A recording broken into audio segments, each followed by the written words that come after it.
Creating a customer in NetSuite involves a few straightforward steps. Here's a concise guide to help you add a new customer to your NetSuite account.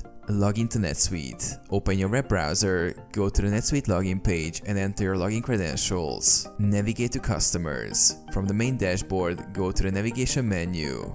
Click on List, Relationships, Customers, New. Enter customer information. You will be directed to a form where you need to enter various details about the new customer. Primary information. Enter the customer name, status and subsidiary. Address information. Fill in the billing and shipping addresses. Contact information. Enter email addresses, phone numbers and other relevant contact details. Financial information.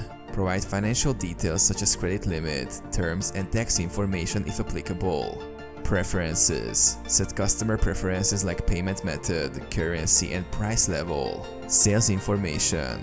If necessary, add sales-related information such as sales rep, territory and default sales order form. Save customer. Once all required fields are filled, click Save. Review and confirm. Review the information to ensure accuracy.